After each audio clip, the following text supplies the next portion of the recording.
Really, really appreciate it. But that's enough from me. Really want to welcome our panel. I'm really excited about it. We've got some great WNBL insight and experience on it. First, we've got Hannah Lowe, WNBL assistant for the Sydney Uni, coach at the Selfstarter Cobras. And I guess a great one for a lot of our coaches is GM at Titans domestic program over there in Hawthorn.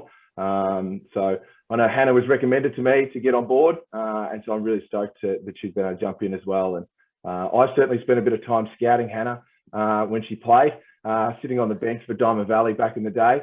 So I don't know a lot about her coaching, but I certainly know a lot about how she plays. We spent a lot of time staring at her on what was then VHS film, but we won't go too deep. We won't go too deep into how long ago that was.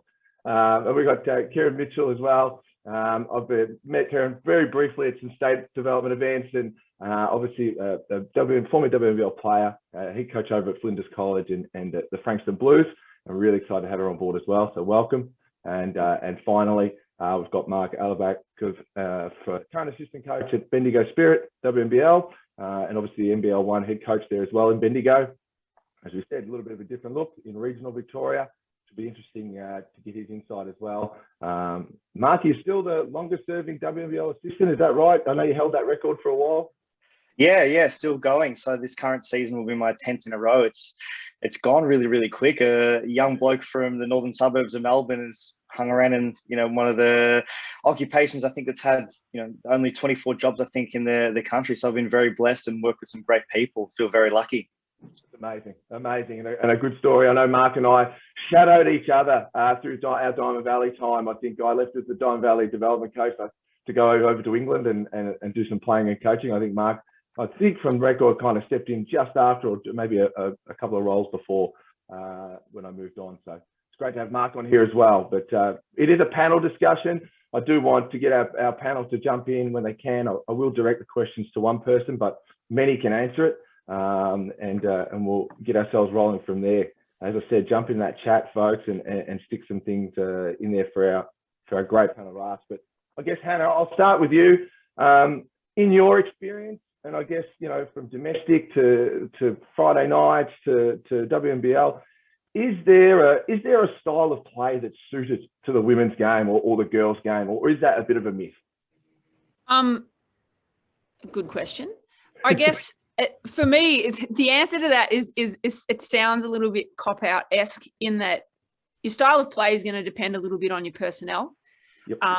So, it's kind of maybe answer. But I guess women's game compared to the men's, I guess at the higher level, there seems to still be a bigger role for a dominant, like a legit 5-man. Whereas, getting down deep in the post, that kind of stuff. Whereas the men's games appears to be shifting a bit further away from that. I think your 5-man still needs to be versatile at the upper level of the women's game, but there seems to be more of a place for that. I don't know if, Mark, you agree with that statement or not, but like the Liz Cambage type, definitely has a place, a strong place in the women's game. Yeah, absolutely. It's funny because I hadn't really thought about it like that, but you're absolutely spot on where there's probably still a tendency within the women's game for that player to be quite highly valued compared to the men's. And I was thinking about the Olympics just as you were speaking. I was thinking about like Rudy Gobert, Jock Landale, like some of the quality bigs that we have in the world on the men's side of the sport were great role players within a system, but weren't a focal point, perhaps what we would have seen with the women's game. Say if Liz had been playing with Australia, how she would have been a big target and someone that the offense would have been run around or through. I mean, aside from that, I think, when it comes to style of play, allowing for players to be able to make decisions inside systems, all those kinds of things, I don't think are specific to women's basketball. I think that's relevant to men as well. So I don't know if that's a difference. But I think, it's a key part of anyone, or I believe would be a strong part of anyone's philosophy. Karen, do you have an opinion? Yeah, I agree with what you're saying about the post player is more prevalent in the women's game. And I think it's probably to do with the athleticism that we don't have compared to the blokes. So if we get a good seal down in the block, it's pretty hard for that to get thwarted by the defense. So yeah, but if we go back to maybe go a junior angle, I think you can't go past 5 out, but probably, as you're saying, Hannah, for the boys as well as the girls, because it seems to be a bit of a lost art, spacing and cutting in junior sport, full stop. So I would say both sides. Yeah, we maybe need a bit of a return to 5 out. Flow is good from a 5 out perspective because it also teaches the dribble handoffs and the pick and rolls, as well as the cutting and the spacing. But I think that's for both sides. I'd agree with that. Sorry, Mark, you go.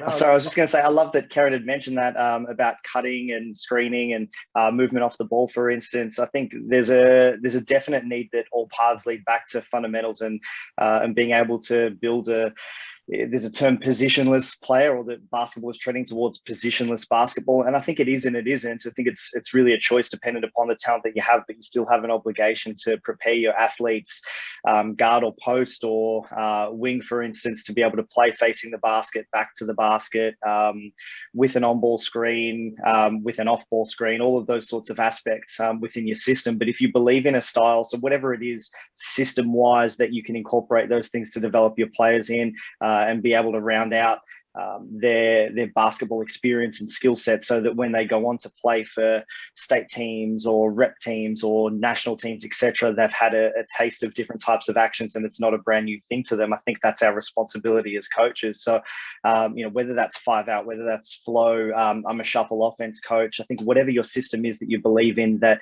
gives you the opportunity to round out that athlete's exposure to different actions in the game, force them, or put them out probably is better, encourage them to have to play off both sides of their body, whether that's off the bounce, whether that's passing, shooting, finishing at the rim, etc. It's incumbent upon us as coaches to develop the global holistic athlete.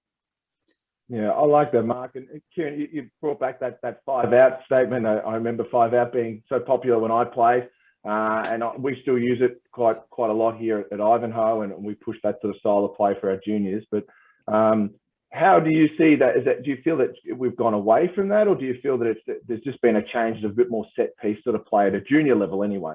Yeah, I think there's a lot more prevalence of sets with the juniors, and even I coached my current group has a double bottom age group last year, and we only got half of the season in, but there were teams in the lowest level of the VJBL trying to run flow.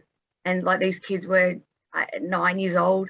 They could, I'm looking at them going, just teach them how to catch, get them in a space and let them play. But they're trying to run offenses and stuff. And it's like, just stop. Just teach them how to space the floor, teach them how to get to the rim, really. So you're on the money.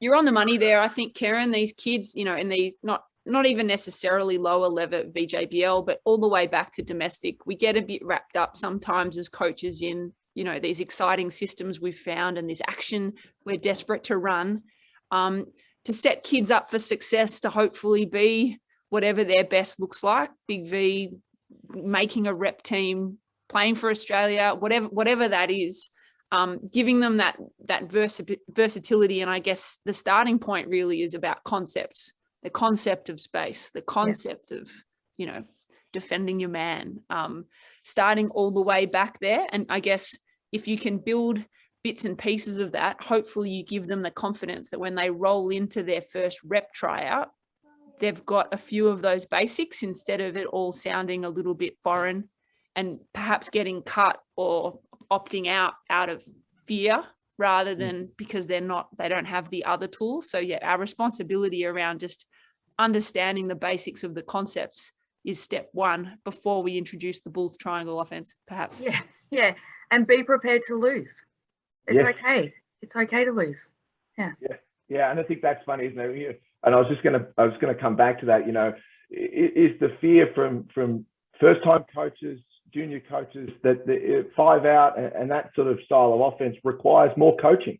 There's a need for more coaching there, rather than a set where we put our players, just give it to our best player every time, or give it to a play that we know is going to get us an opportunity. Whereas that 5 out requires us to actually coach on the floor more. Perhaps that's a responsibility of the mentor or the leaders in those programs to educate coaches and help them teach. I think sometimes, the zone in under nines is a very effective way to win. Yeah. Right? Like it works and I'm going to get my trophy and whatever. But I think, that doesn't always come from a place of arrogance or whatever. It comes from a lack of knowledge. And so maybe that falls on the people leading to teach those people how to teach the game. Yeah, I think the most sustainable competitive advantage in clubs or even as an individual coach is your ability to learn your material, know your material, and know when and how to apply it and teach it well. And that's where I think to tie in, I love it, what everybody's brought into the conversation, because in my head, I think in hierarchies, and I think your system, whatever it is simply your vehicle to be able to prepare players and expose them to different actions and use of their decision making and their fundamental skills. And I think that sits at the top tier. But then beneath that is the concepts that Hannah was talking about, concepts of spacing. What do I do on dribble penetration? What sort of shots should I be seeking? What do I do if I throw the ball into the post, etc. And then underpinning that, your safety net below is your skill development. And I think that's where the bulk, almost like perhaps a 60-30, 10 type of situation, especially in the developmental or formative years of an athlete, is where your time needs to be spent. And coaches, I'll put this one to Kieran. Are you, when we're looking at these 5 out, we're looking at these concepts, are we looking at these from a 5-on-0 or are we 2-on-2? I mean, where do you sort of see the best sort of method to sort of start to introduce these things? Yeah, I think 3-on-3, like I do a lot of 2-on-2 and 3-on-3. And then with the older players, then when you start to bring in pick and roll type stuff out of it, then you need that, you need to go to 4-on-4 because you've got to have that weak side defense as well. Otherwise it's too easy to just kick it to the roller. So I don't do a lot of 5-on-5. I think mainly I go to 4-on-4 and but a lot of 3-on-3 and a lot of 2-on-2. Great, fantastic. And Mark, how are you describing this spacing? I know you're dealing with more from a senior player, but in my experience, senior players can be just as bad at spacing as juniors. But how are you describing that spacing? How are you, I guess, ensuring that spacing is being kept? Whether that's shuffle, 5 out, doesn't really matter. I think spacing is offense, as we all know. So. Yeah, absolutely. And I think, the problems remain the same, whether you're coaching an under-12 girls team or an NBL 1 or WNBL team. Often you see similar threads come through. I think it's often easier to enforce or be able to highlight the spacing side of things on the first side of the ball entry, for instance. But as the ball changes sides and you gain ball reversal, I think maintaining that spacing becomes particularly challenging. So if you've got the aid of video, that can help. If you don't, I like to, the technique I stole from Guy Malloy from working with him a number of years ago.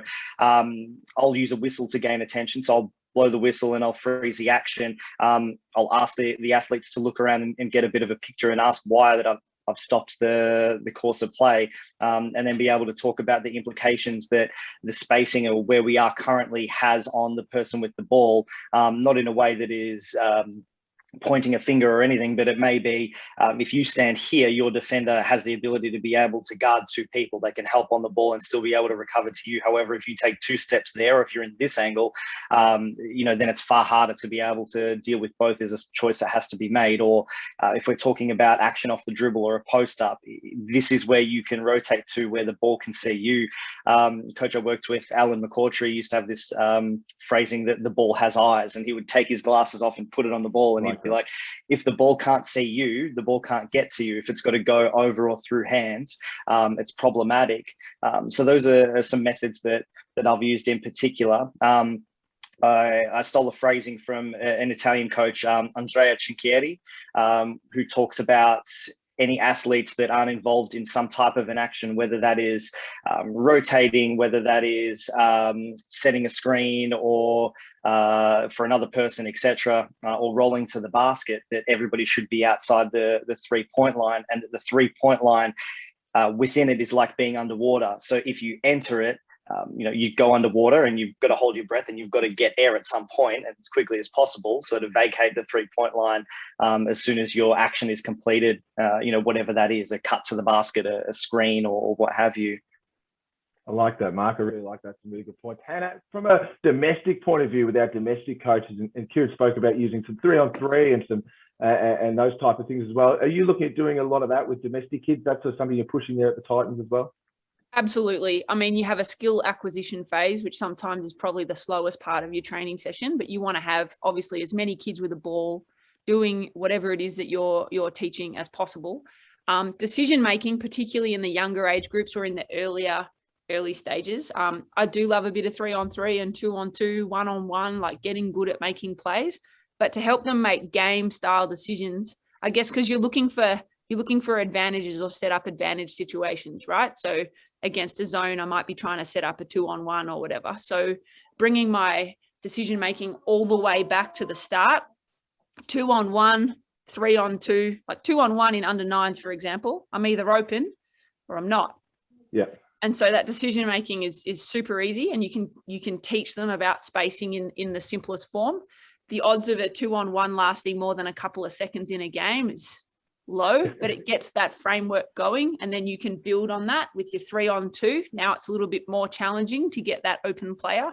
It teaches your defenders to have to think outside of just guarding just my guy and he hasn't got it, or she, so I must be doing it right. Like having to think about the team element of that and then building from there. Obviously you've got a short amount of time. You might see them once a week domestically. If they don't practice in their own time, the learning curve's going to be slow. So you might have 7 kids on your team, so 5-on-5 isn't a thing. So these advantage, disadvantage spaces, I think, help you speed up the learning process of when to make a play and when not. Yeah, I like that. And we talk a lot about, the game at a junior level, always being in a flux of advantage, disadvantage. It's very rare that teams are walking the ball up the floor and playing 5-on-5. So being able to play, 5-on-4 and 3v2, I think is really, really important for players across the board. So that's a really great answer straight away. Once again, people get those questions in, really keen to get what your thoughts are and ask them directly to someone, or we can get them out to the whole panel themselves. Just going to move tack to more a mentality point of view, and I'll go to you, Kieran. Do we have to have a different mentality when coaching females? I guess you're in a school setting as well, so it's a little bit different. So looking at it from a teaching perspective as well. But is there a different learning style, do you think? And I say that from the modern child. We've got, we're on phones. We're more visual learners than we've ever been in the world we're in. But is there a different mentality when we're coaching females, do you think? Yeah, no, I don't think so. So I've coached both boys and girls domestically, and then I've only coached girls rep, but in my academy I've obviously got it's mixed, so I've got boys and girls.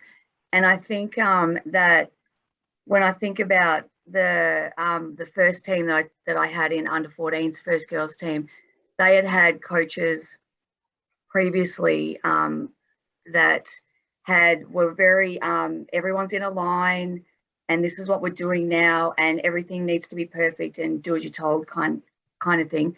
And I spent that whole year trying to get them to compete.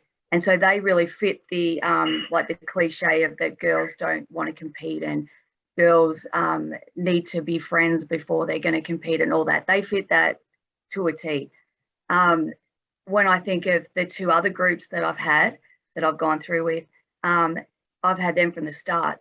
So they've started competing from the start and they don't fit that narrative at all. And when I look at the mixed groups that I've got at Flinders, some of the girls compete harder than the boys. I've just got a mixture. There's boys that are a bit more introverted that I've got to bring out of themselves. There's girls that I've got to go, all right, like I've got one girl that will kill everybody. And I'm like, all right, well, sometimes you've got to like just pull back a tiny bit, like, because we're at school and, we're like, it's not rep. So, just take it down a notch. So I think I think girls are very compliant, and that if they learn early on, like if they come in and they straight away get the coach that tells them every decision and how they want to be, they are going to do that. if they get the coach that is like, just go for it, just, be creative, compete, they're going to go with that. So I think we need more coaches in the domestic space for girls that don't want them to just do as they're told or to be nice or all of that stuff, just to have fun, just to have a crack, have fun, be creative. We need more of that, I think. Yeah, no, I agree. And, we've just had a question come through about that, and I'll put this one to Mark. What are some tips, I guess, and tricks to lift the level of competition at training? Yeah, well, I think, the low-hanging fruit is putting a time and score on things. So making things a actual competition, being able to involve gameplay as much as possible. There's things that I've done where, if it's a safe space to do so, having a no out of bounds rule. So you encourage an instinctive pursuit of the ball, whether that's offense or defense. That might be beginning. This was a thing that I stole off Brian Gorgon a number of years ago. Beginning if we're doing a 3-on-3 scrimmage, it may begin with two athletes holding onto a basketball, and whoever, like on the coach's whistle, coach's call, rips the ball clean is in offense, and you're playing from there, and that's your start point. But being able to, I think, expose them to competition, some pressure, some physicality, because the game does have that, and knowing that that's not a regular part of day-to-day life. So being able to synthetically expose them to those things within a practice setting in a safe way so that it becomes normal and comfortable for them, I think that will bring about a higher level of competition within your practices, and then you'll see that start to drip feed into games. Yeah, I like that. Time and score is so important, and I think we keep score, but we don't put time on it, and I think that's a great one. I know we certainly use at RMIT. We put a team at a disadvantage, so we'll start a team down 4. And we'll rotate that through, put a team down 4, and then we find that also if you're down 4 before you start, all of a sudden you really got to fight to get even and then get up, and then we obviously swap it over from there. And I like that. And I think time and score is an easy one for our coaches to implement at any level. At domestic level, Hannah, I'm going to rotate you because you got the big domestic club, which helps with a lot of our other coaches as well. In regards to that level there, we can still be competitive, can't we? We can still have strong competitive trainings in under 10s and under 12s. There's nothing wrong with that. Not still. I think it's essential. I mean, if you're involved in a sport, there are winners and losers, and the responsibility of the domestic club, in my humble opinion, is not necessarily about producing Olympians and hanging your hat on the state players that come through, but developing lifers, people that are playing in their 50s, probably need a hip replacement, but having a crack anyway with the whatever their team's called, I don't know, something monkeys, doesn't matter. Yeah, that's your success story, and it starts with enhancing that space of fun, competing. And I think to get that out of kids, because we do spend a lot of time with my little boys upstairs, please and thank you, and share. It's not nice to snatch, and making kids feel happy or safe having a crack at that. And as the coach on game day, or even as the parent, it's easy to clap the score and the kids aeroplane down the court. All that stuff isn't helping us get that aggression out, and I think they just probably need a bit of encouragement, and so focus from the coach on rewarding that first. And the score is a self-explanatory. You scored. I don't need to point that out to you. And concentrating on all the other stuff when it comes to feedback, I think helps drive that a little bit. Your question at the start about whether or not there's a difference between male and female athletes at the elite level, 100% absolutely not. And at the younger level too, I think we approach them different and probably don't need to, as Karen pointed out. But I think boys do too, and we probably neglect it, but that's perhaps a different Zoom. Members of the team need to feel valued. It's really challenging at the professional level too, where that player in that 11th and 12th seat might not get a lot of play, but they need to feel valued. And in under 9s, under 10s, starting out early, or your rep under 12, your VC team, all of those kids need to feel valued and that their role is important. And most of them hang their hat on court time. So we need to find ways to keep them involved, keep them passionate and feel valued regardless of their role. And, you know, that's something that I think is, I mean, it's not really a difference, but something that I think that across both genders, we need to do better as coaches. Yeah, they don't care what you know until they know how much you care thing. And yeah, 100%. With the competing though, Ollie, with that group that I had to teach how to compete, I introduced the competitive cauldron, which is from Anson Dorrance, legendary soccer coach over at in America. Yeah, and you can Google that and find stuff about it. But these girls that didn't really want to compete, I made it that whoever won the competitive cauldron, they got the like the MVP or the coaches award or whatever at the end of the season. And even though they didn't want to compete, they wanted that award. They all wanted that award. So they started competing so hard in that to try to win that award. It was great. And I think like I've got a couple of them. I've got one of them in my youth league group now, and she's kept that. Like she still competes, and obviously I don't have to put a carrot there anymore. She just competes now. So funny that coaching NBL 1, we had a defensive issue, like just not as I felt we weren't playing defense as aggressively and whatever as we could, and so I was looking for ways to measure that. I feel like the stat sheet sometimes doesn't highlight the the little things that people contribute, and so I wanted to find a way to scale it. And I noticed that the Dallas Mavericks had this ridiculous boxing belt. So I found this company I think it's an American company, and I got a Kilsyth Cobras defensive player of the game belt made and shipped over, and I give it out depending. So if you win it, I take a little Polaroid, it's up on the wall in our locker room, but it's possible for us to win or lose or play, and for me to feel that no one had really earned the belt. And it's become like they all laughed at me, but it's become something that they all really want. So. I love that. I love that. And it's funny how an award or a reward of some description, we used to spray paint a hard hat in our team colors, just a worker's hat. And if you won it, you got to, for the week, you got to put your name on it and you got to put a quote on it. And the amount of, it's a ridiculous award, really. It made no sense. You got to wear it on game day. And the fact that I had 21-year-old boys vying for this spray painted hard hat made zero sense to me at the time, but absolute 100% sense to them. And I think, even just an ice cream it can be just as big of an award at a junior level. I'm going to jump through and I'll probably have a look at from our, I guess, where we're looking at from a development point of view. And I'll go to Mark on this one to start with is from a development point of view with our female athletes. Is there something that you see when they come to you, I guess, through those ranks, and you've got them there at NBL 1 as well? Is there a major deficiency that maybe we're missing in development at a domestic level that's flowing through and that you're sort of coming across more often as they enter the senior ranks? There's probably two things that come to mind. One would be, I used the phrase before, all paths lead back to fundamentals. I think that, the weight of your time needs to be spent there, and then being able to give context to those things to round out the understanding of the athletes. I think there's always value in being able to spend a multitude of time there. I think the other thing that I've probably noticed the most of is physical literacy. So what I mean by that is their ability to start movement, stop movement, hold their balance, change direction.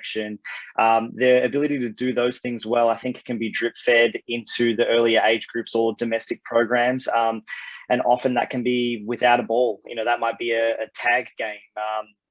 For instance, you can add a ball as a load purely to get some idle dribbling in with your development of that physical literacy piece. But I think, as I mentioned earlier, like this is going to be my 10th year in the WNBL. If I think back to the first few years of that elite space compared to now, I think it's waned with the athletes' ability to do those things, develop their single leg power and balance, those sorts of things. I think have started to fall away. And what they lead to is an inefficient mover. I think if you've got an athlete that you can make, a child that you can make an efficient mover, you can make them an efficient athlete who can be an efficient specialized sports person, whatever it is they choose to do. But then it also becomes like a prehab for injury. So it's a little bit of a conditioning piece as well. So I think it serves twofold, both from an S&C sort of standpoint, but then also their ability to put their body in positions, maintain their balance, and be able to own positions from a strength standpoint or stability standpoint to play basketball, whilst doing those things. Yeah, I like that. What about yourself, Karen? What are you seeing that sort of, I guess, at youth league, coming out of juniors now, coming into youth league at sort of 20-year-old, 19-year-old girls? What are you seeing that's mainly missing? Yeah, I think the movement skills is definitely an issue.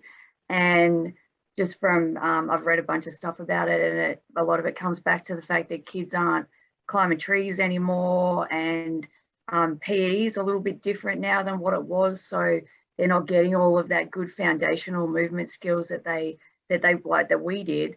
The young people now, they're not getting that. So yeah, so they are more susceptible to injuries, and we probably do need to add more of that sort of stuff into all of our programs. I feel like shooting is just seeming a bit like a lost art in a lot of ways as well. Like I would encourage anybody who's got a domestic team right down to that level to spend at least 5 minutes of every session on some sort of, even if it's on the move, but some sort of form shooting, like just get a really basic formula that you can follow to teach it. And there's plenty of those online, and just teach your kids a basic shooting movement that they can then build their own shot on top of as they grow. But hammer that like 5 minutes, and it's boring. And it seems like, or you can jazz it up a little bit, doesn't have to be that boring.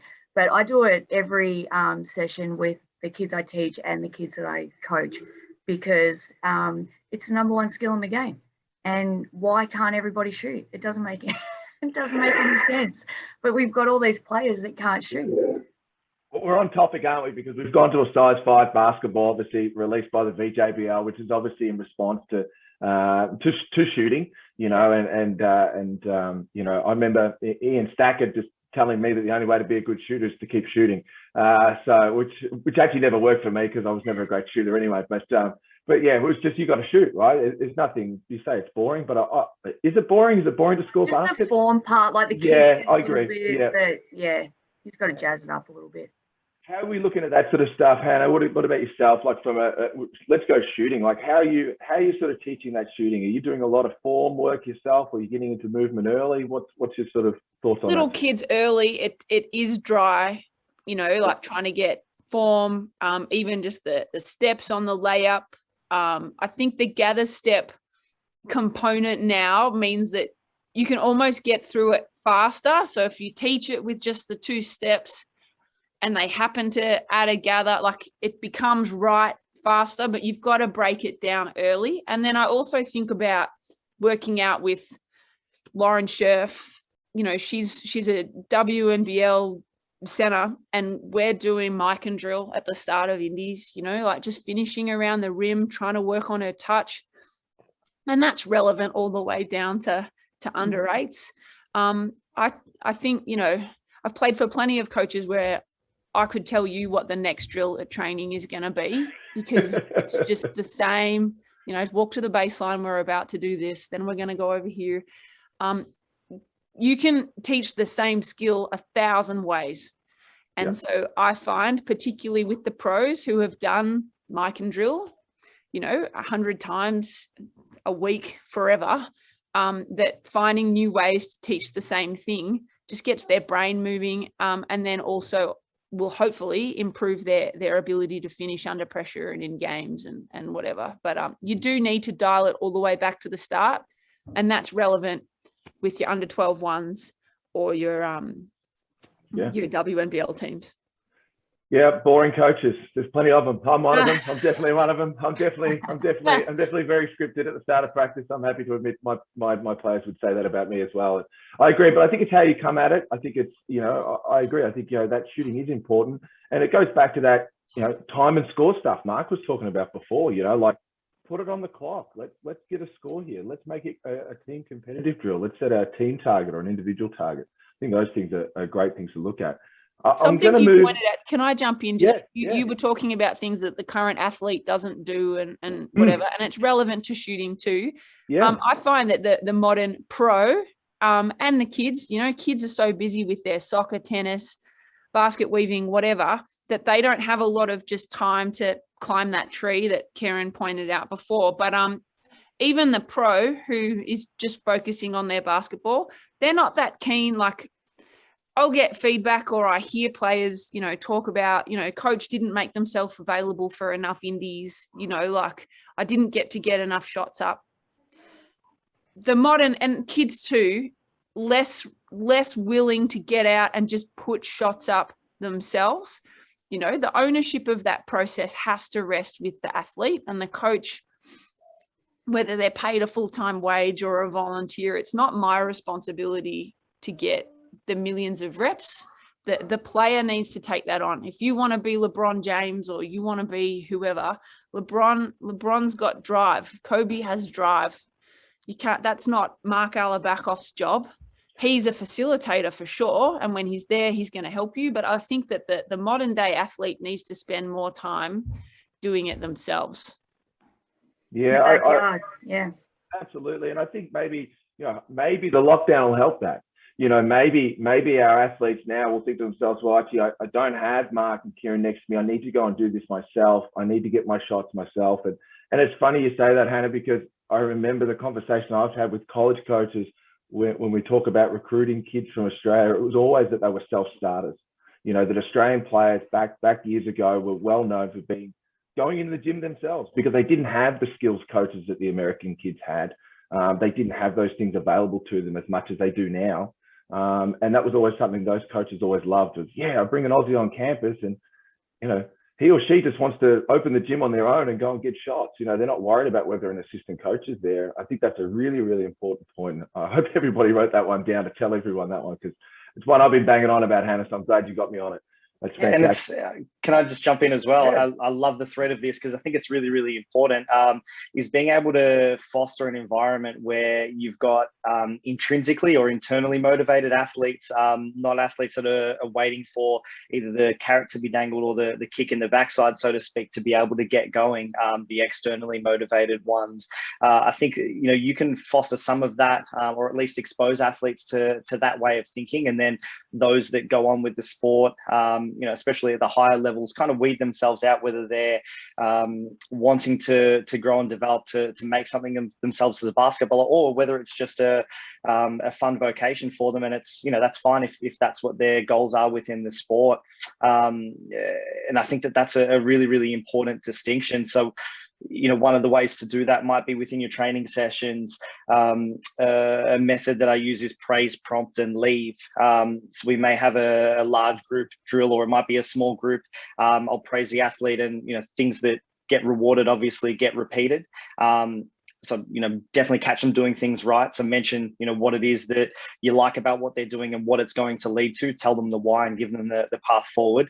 So that's the praise element. Prompt, like the next thing to do is this. So you're meeting the learner where they're at. You're telling them what the next step is going to be.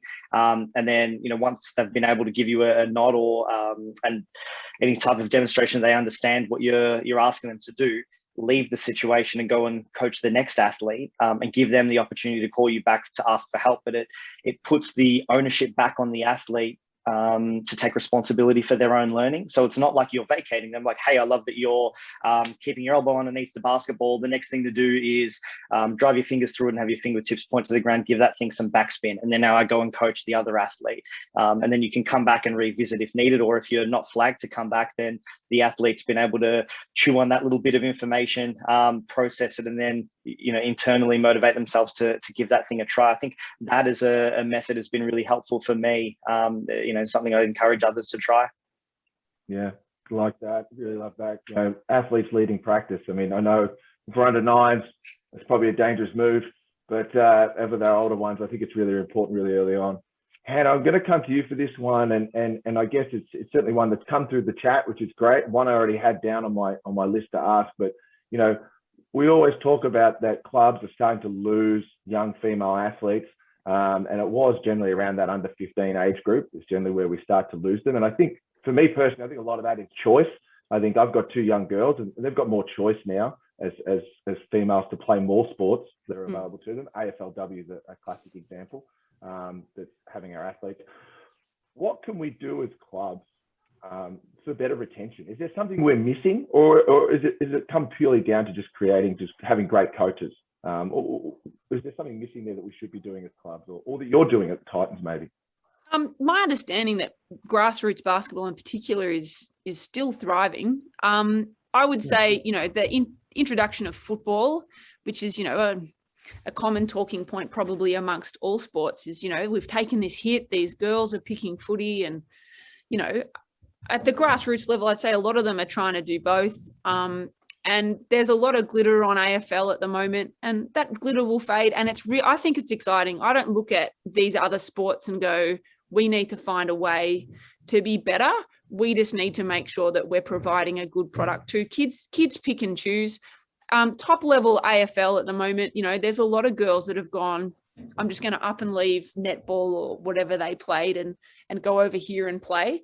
That's going to get harder and harder to do as footballers play from all the way to the bottom, all the way to the top. Their elite level, it already watching, you know, I'm far from an expert when it comes to football. I follow Melbourne and I can name about 2 players sometimes. So, you know, those players it'll become impossible to just be like, I think I might just give football a crack and go and make a moderate salary kicking the ball around. Basketball's a great sport. Our participation rates are high.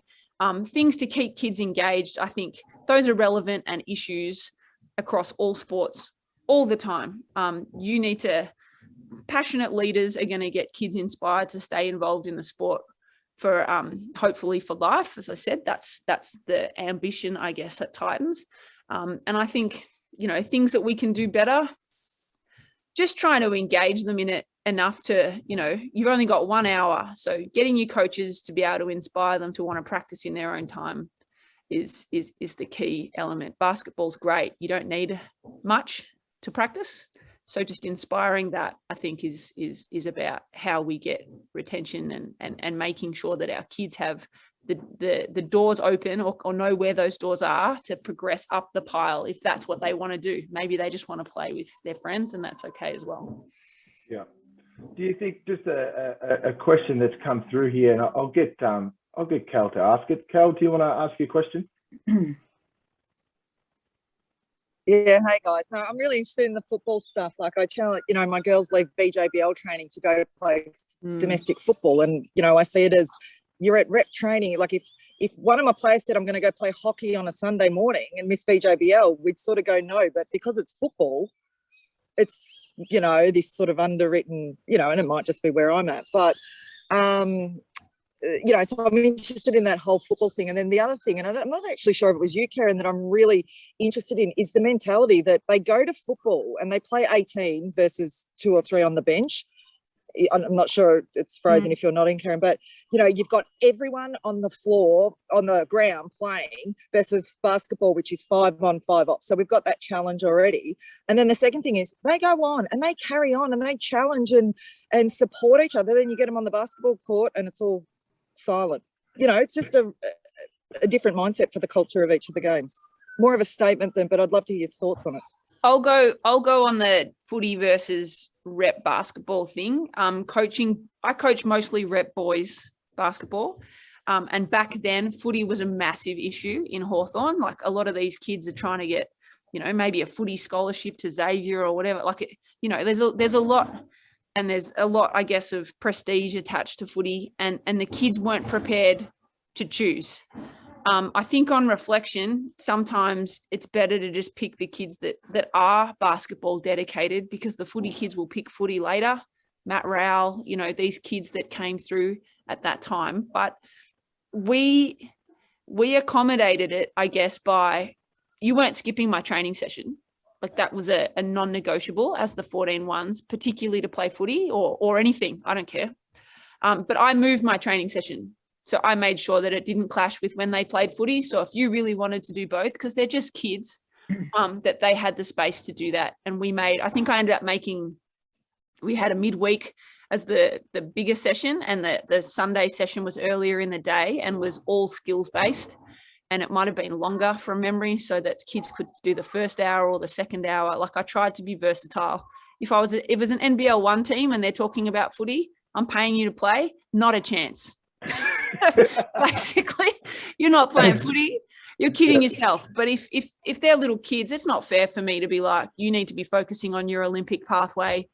This is inappropriate. Like that's not fair, and we'll lose kids that way. So we've got to find a way to meet them in the middle. I don't think that means that we should be the second fiddle, but finding a way to accommodate it. If they clash, we need to find a solution. Do you want to talk about the difference in the sports? Thanks, Hannah.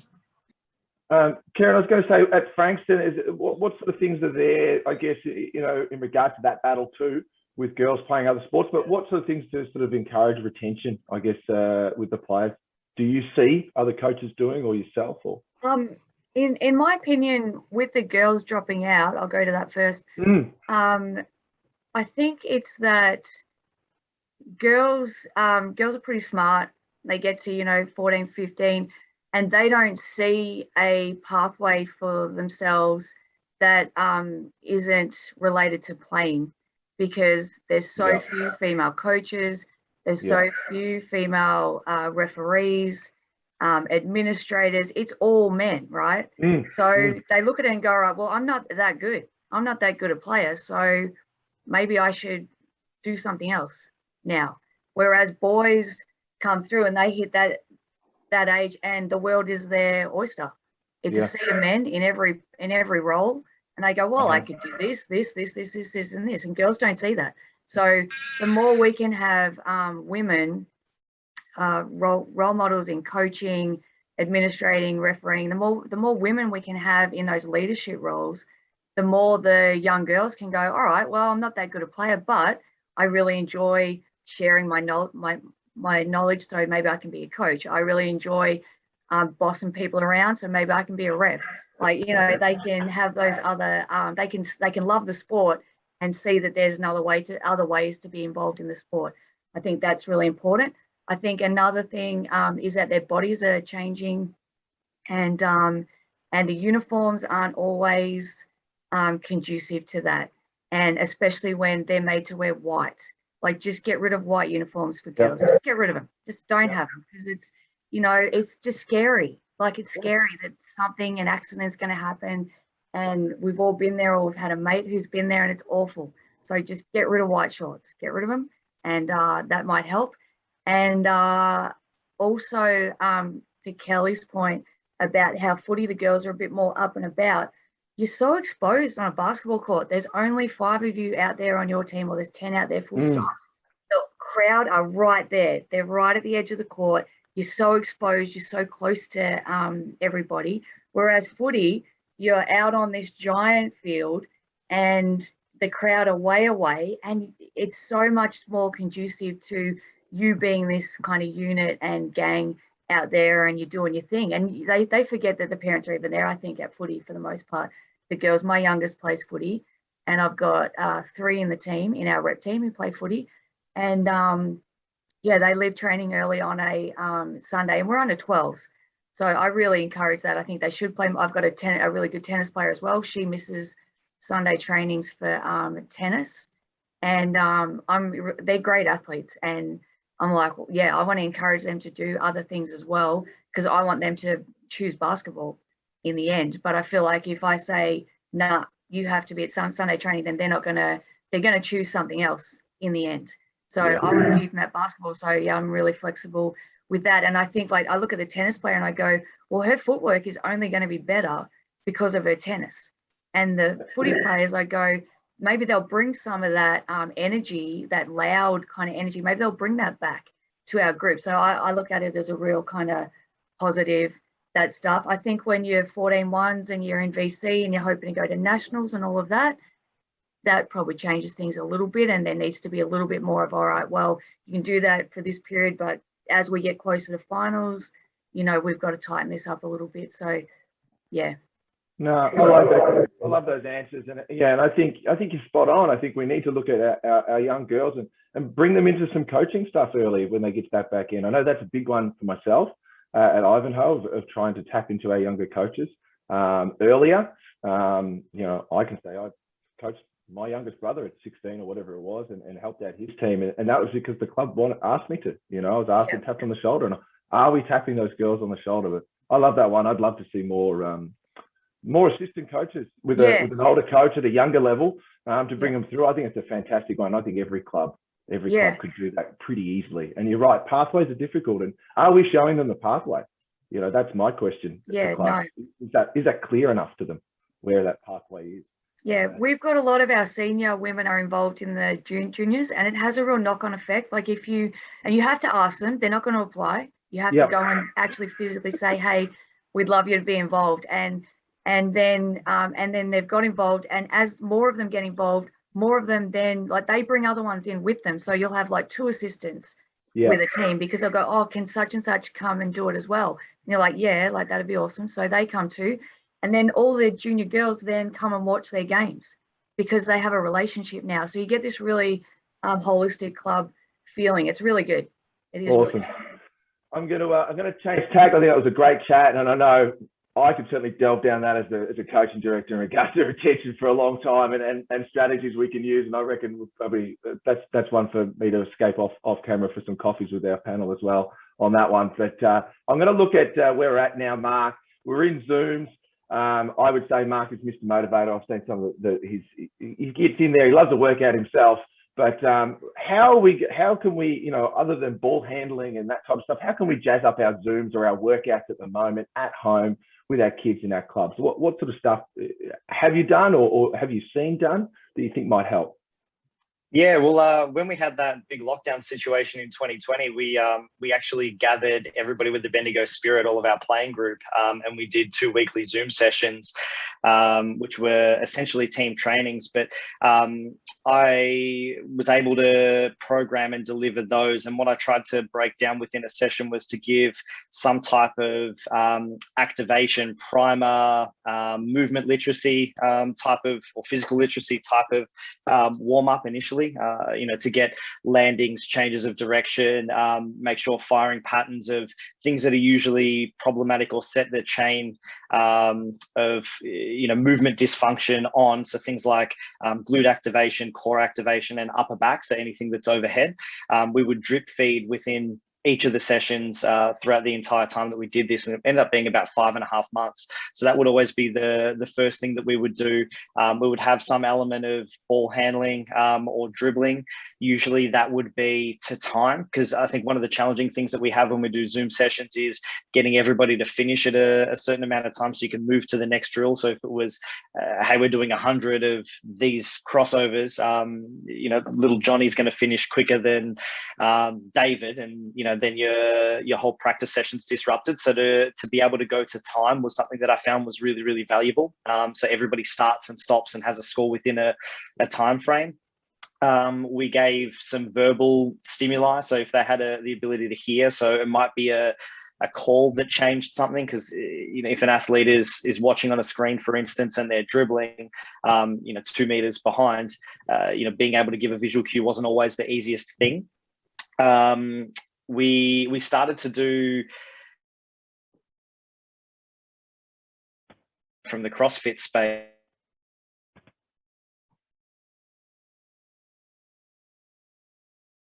Or just it off or put in a trio, and there might be as blocks at a time, and we're doing 100 crossovers, and I do my 100, and then you do your 100, but I've got a flag to use. There's,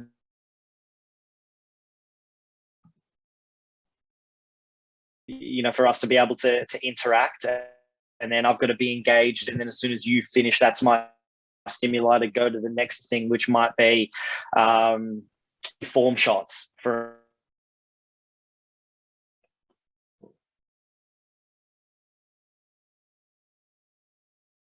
and I would put them on the screen and share the screen. Or sometimes if I ran out of time, I'd draw them on a big piece of poster paper and I'd hold it up. And then I'd be able to watch, but at least they could come over to the screen and be able to say, okay, my next thing is I've got to do 10, like one dribble, pass off the end of my dribble against the wall, and it comes back to me, and then my partner goes. So that was some of the things that we used to differentiate or gamify, I guess, the Zoom sessions, but then have everybody be able to start and stop at the same time, and then foster some interaction, as difficult as that can be, through, you know, a Zoom type of setting. Yeah, fantastic. I know, I love that. And I think people are looking for new ideas. Hannah, have you been doing anything in this sort of space with I guess, the Kilsyth players, and or what Kilsyth's up to at the moment, or what you're doing with domestic kids at this stage? Kilsyth, we're doing a little bit, but I know a lot of them are just working on their fitness for the most part. A lot of them, half of them probably don't have access to a room except for an outdoor court. As I understand it from a rule point of view, I'm going to call them a proper pro, but someone that's a WNBL player technically can work out. Yes. And so they are doing that. I guess there's the risk for them as they move into their pro season that they're going to have sat on the couch. And so they're not doing that. Lauren Chef is working out pretty hard and pretty often.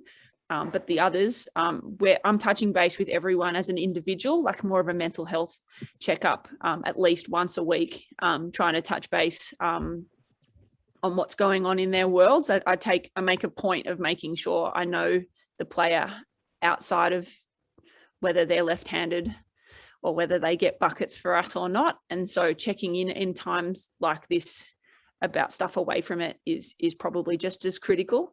They're a pretty good group when it comes to being self-motivated, but we'll have a Zoom meeting once a week in the previous lockdown, but in this one I've left it alone a little bit more because, you know, our season's on the brink of maybe blowing up, and everyone's got stuff going on. I'm trying to give them some space. Domestically, I don't know if any of you follow Titans, and I apologize in advance for my terrible videos if you do, but I engage with teams. I catch up with teams on their team Zooms. I try to get involved in bits and pieces and do sessions. And then our social media, I mean, there's a lot of resources out there for extra skill development, bits and pieces. So I basically am trying to make light, if you like, I've tried to try to trick shots, stupid competitions. I found a kid that was a Hawthorn girl that's playing at Missouri at the moment, and I would come up with some kind of ridiculous challenge that had at-home equipment, and we would race and then share that race, and then kids would send me there, try to beat my time, just trying to engage with people to do stuff that's fun at home, because this does suck. And I guess, you know, basketball is so important. Like it's my life, but it's a great connection piece. And at the moment, there's a lot of things that are important. And in the domestic space, just keeping everybody happy is my focus. No, I think that's really, I think you're spot on there, Hannah. I think it is about just staying in touch and using basketball as that connection. Kieran, what sort of things are you doing? I guess you got students there as well in a school setting. How's the connection level there from a Zoom or just in general? Yeah, so we Zoom for every class, but I try not to keep them on for more than half an hour. But we've been focusing a lot on the mental side of the game. So, you know, we've done work on having a mistake ritual and things like positive self-talk and stuff like that. There's a lot of stuff available on the internet, like with the NBA Junior or NBA Academy stuff. There's lots of good stuff there for the mental side. And you know, we watched talked about the Olympics and basketball there, and now the Paralympics. They've all picked a Paralympic athlete that they're following, and so they report on. So we're trying to kind of not do so much basketball stuff, but other stuff that I think is going to help them in their life. And with my little ones, we do a Zoom workout once a week, and then just check in and how is everyone feeling, and they share what they've done on the weekend and stuff like that. So No, that's fantastic. I know at Ivanhoe we just set little shooting challenges. Like we just told the kids to stick mum and dad's phone on 3 minutes, and how many baskets can you make in 3 minutes? You know, they can't shoot from the same place twice, especially if they've got a basket at home. And then if they didn't, you know, we had them, how many, you know, left or right-handed passes can you make against a wall in a minute without dropping the ball? And just some really simple stuff like that, coaches, I think. And as Hannah said, sometimes it's about giving people some space as well at this time, because we've got a lot on our plate, especially with homeschooling as well, that we all might be a little bit zoomed out, even though we seem to have a great turnout today. And Kieran, I'm stoked that you're in there just answering questions on the chat, which is fantastic, which makes my life easier. Means because I'm not sure I'm going to be able to get to everybody's questions. We've come up to the hour mark, and I'm probably going to start to wrap things up here, but I'm going to go through each of our panel guests and probably just get your best bit of coaching advice you've had on the journey. And surely we've probably had plenty of it, but I'll go with yourself, Mark. You across your journey, obviously the years in the WNBL, but I guess coming up to it, what's a bit of advice that I guess has stuck with you throughout that so far? Yeah, and it's probably not anything new. It's very cliche, but it's sustainable. But be a lifelong learner, and there's many ways that you're able to do that. So whether that is reading books, watching clinics, watching other coaches coach, being open-minded and able to continue to evolve your way of thinking and doing things, I think helps you be best practice in what you're delivering, whatever the level is. I think it's always, you know, we talk about the internal motivation sort of piece. The responsibility always falls on us to be able to deliver the best possible service to our athletes. And if we're asking them to endeavor to get better, I think ultimately we need to be doing those things as well. And sometimes the inspiration or perhaps the answer to problems that you face, or the evolution of something within your sport or your own coaching, sometimes doesn't lie within the sport of basketball. It might be in a business book. It might be watching a European soccer team of under 14s train. You know, that you've been able to dig up some clips on YouTube, but be open-minded and be prepared to broaden your thinking, because there's threads of improvement that you're able to pull on and, you know, and be able to bring into the field of basketball and make part of your own coaching game. Fantastic. What about yourself, Hannah? What's some advice you've had across your time, maybe playing, maybe coaching, that you've sort of held on to?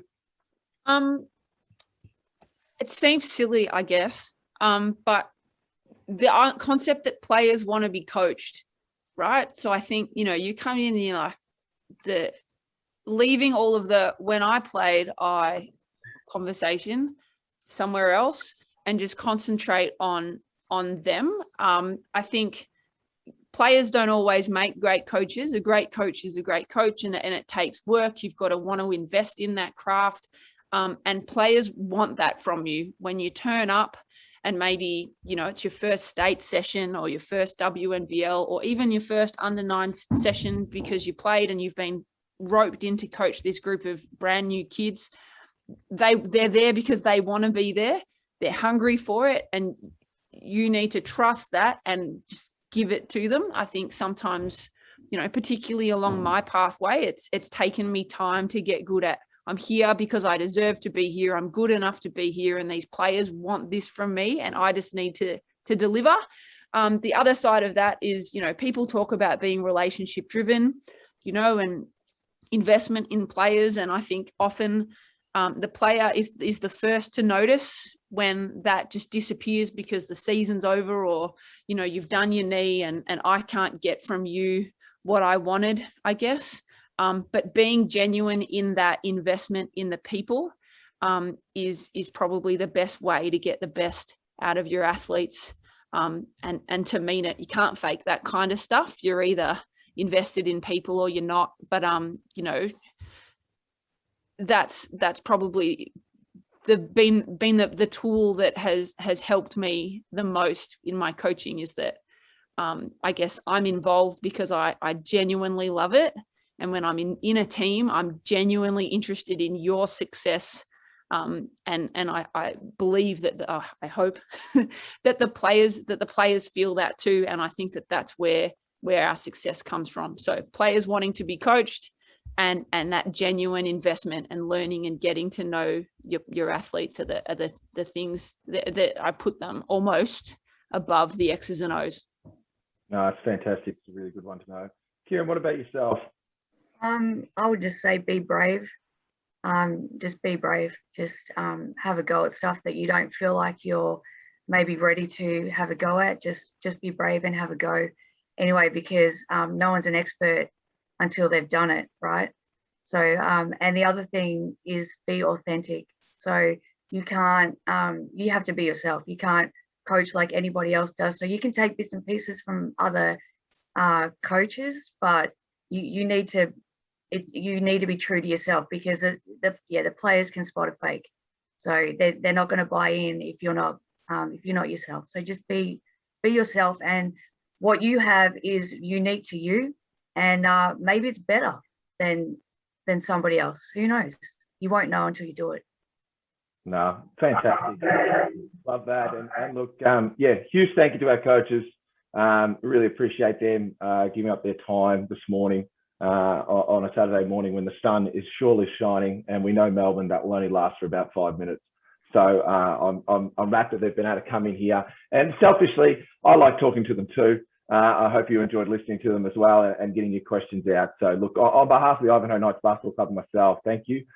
Thank you everybody for attending this morning as well. The appetite is there. It's fantastic. It was a great discussion. It's good to get those questions in. We'll try and get some of those other questions out to our coaches as well to be able to answer for you. We'll get the video out to everybody as well, so you can listen back on some of these great nuggets.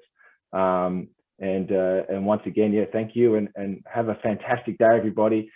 Stay positive during a tough time, and no doubt with the group of coaches we have here amongst us, we can all look after each other one by one. Thanks, guys. That's great. Thanks. Cheers. Thank you. Thank you. Thank you.